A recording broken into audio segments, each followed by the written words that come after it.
Alright, let's just have a look here at the little GUI that I put together. There's not a lot going on in it. It's pretty simple.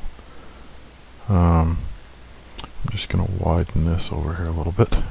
You have tabs like you would in any sort of window system. I just have some random things set up. You can set the tabs to evenly space or just space to the size of their contained text.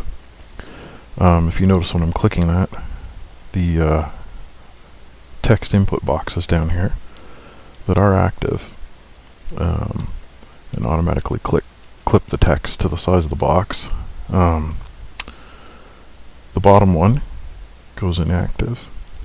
And again, all this is still powered and rendered through Kune. The windows themselves respect their draw order and their input order.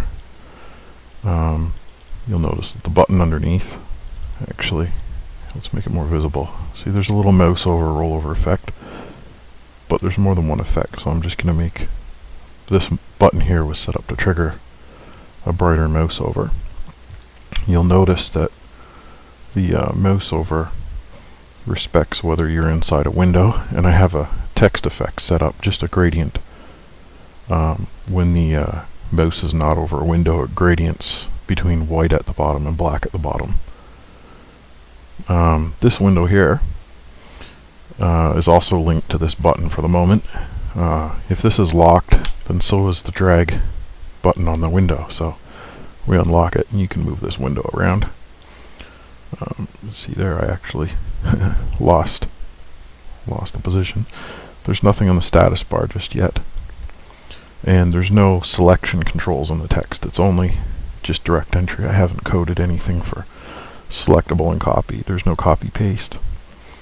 Not yet anyways. It's only a matter of adding the clipboard or actually working with that to the clipboard. It's not a hard thing to do.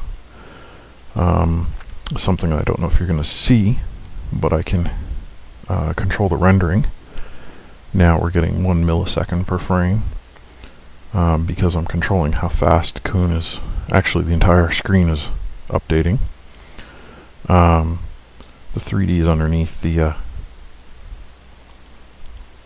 this little cube here in the background is underneath the viewport, so the text is rendering on top of it, but you can see these buttons are set up here.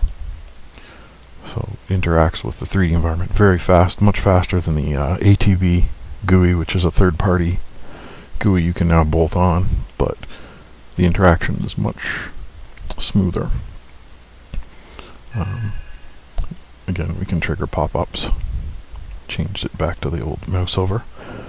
You can put just an image anywhere with the image commands inside Kune. You can start typing text. Now in my old editor, if any of you guys have used my P3D products, if your mouse strayed away from the input box and the window lost focus, you couldn't do what I'm doing right now, which is continue to enter text. If you've noticed, I've solved that, so that's entirely possible now, but I just have to add the clipboard controls. I want to reiterate, this GUI does not come with Kune.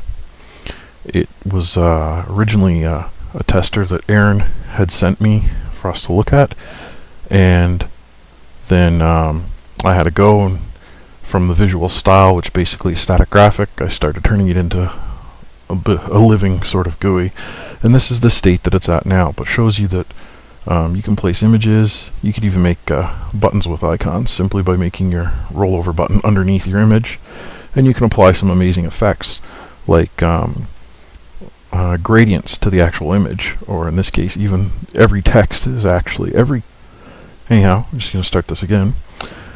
Every character on that bitmap font is if you're looking at is a tiny little image.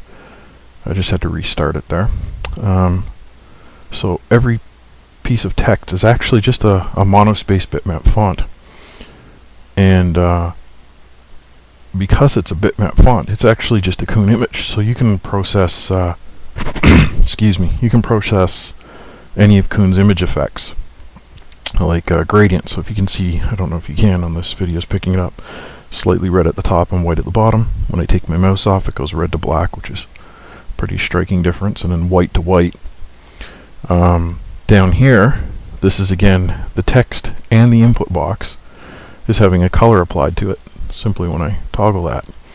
So making inactive very simple. You only need to provide one color, and the Kune's color commands will take the value of the input, desaturate it, and drop it by 50%. So moves it black and white if it would have been colored, and drops it by 50% saturation. I don't have a mouse over button that's got color, but I could have done like my old my new P3D icon up there, and I'm probably going to do redo frosting with this type of GUI rather than continue FLTK, because quite simply I was finding the FLTK was too complicated of a GUI.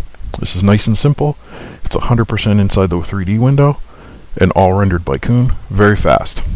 And that of course means nuclear fusion based system runs underneath very simply. Anyhow, thanks for watching.